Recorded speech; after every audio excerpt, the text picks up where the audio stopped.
Ever since I was younger, I was into video games. Somebody like the Fuse so I can bring bad news to all these crews who can't NBA jam. What's going on, guys? Welcome back to another beer review.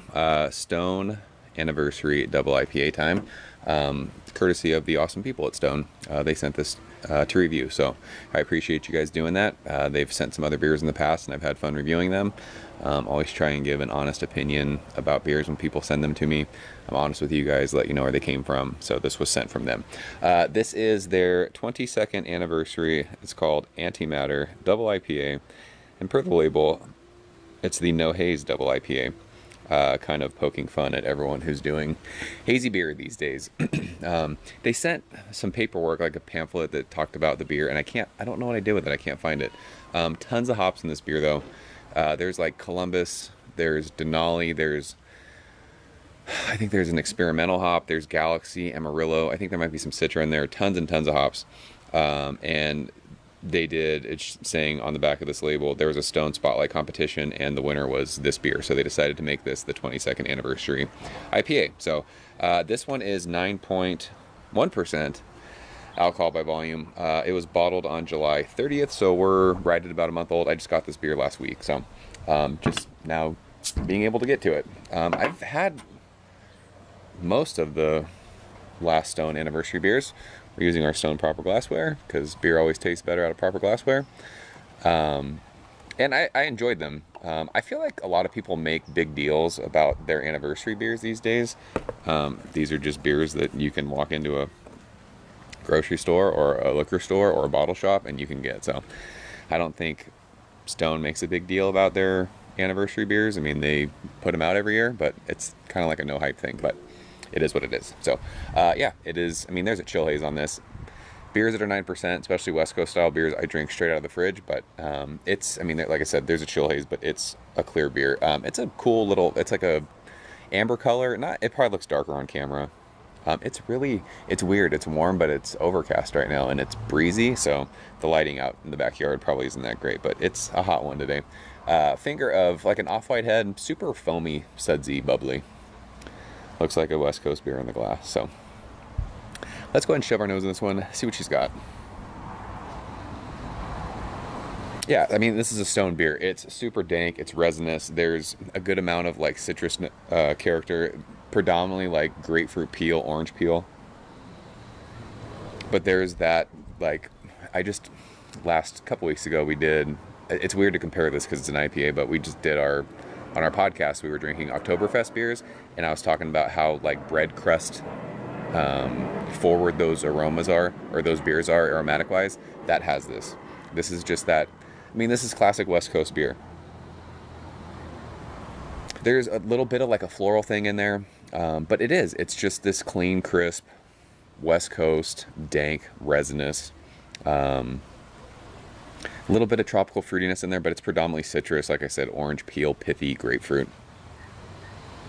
I mean, this is par for the course for West Coast style beer. This is a beer, I mean, they're calling it Anti-Matter, the No Haze IPA. This, like these days, what everyone's wanting and drinking, this is probably a beer that people will say that they don't enjoy.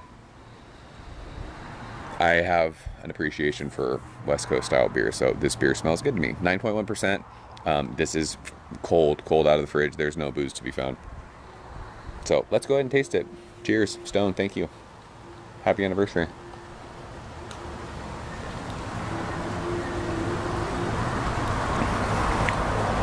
Yeah, I mean, that's a Stone beer. This is the opposite of what everyone's brewing these days. That crusty bread that I was smelling on the aroma, on the finish of that, just kind of drives through. Up front, you're getting hit with that citrus that you're smelling. It's pithy grapefruit, pithy orange peel. There is a good amount of dank, bitterness, resinous kind of just, I mean, it's like putting hops on your tongue. I don't think it says what the IBUs are, but that it just sits and digs into your tongue. This is a really intense, pithy citrus double IPA. It's still, as I'm speaking, it's still sitting there. I perceive that as like what I say dankness, a resinous quality on the finish. You get more of the kind of like the sweetness from the malts. I mean, it's over 9%, so it's kind of there to balance out those hops. But this is a bitter beer for me. It really digs into your tongue, and it's pretty unforgiving. I mean, this is a 22-ounce beer. By the time I finish this, I probably won't be able to taste anything else. If I like open another beer after this, I'm sure I wouldn't be able to taste everything that I should be tasting in the next beer, just because this will, I mean, it's a palate record. This is Stone. This is what they've built their business on. This is what they're known for, and this is what they continue to do 22 years later.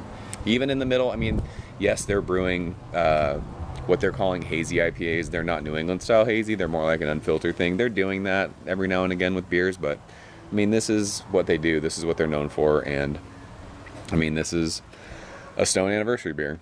Is it something that's super exciting in this day and age?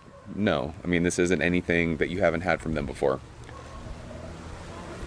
But it's what they do well.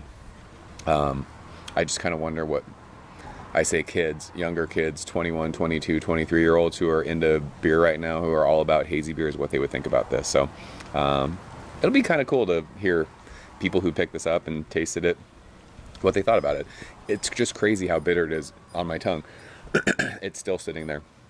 It's like you took a bite into a orange peel or grapefruit peel to peel it and like either ate it or it just didn't leave. It's still sitting there. So you guys know I'm a fan of West Coast style beers. It's what I grew up on. I still enjoy drinking them. I've been drinking them a lot more lately. When I say lately, the last year and a half again. Not that I'm over hazy beers, but everyone's doing them these days, so it kind of is easy to get juiced out. Something like this is a cool change of pace for me. Is it the best beer ever? No. Is it the best beer Stone's ever made? No. My favorite Stone beer is still I think it was 2013 Ruin 10. Favorite Stone beer of all time. And I feel like that beer is not the same anymore, but on this beer, this is like 89, 90, somewhere in there.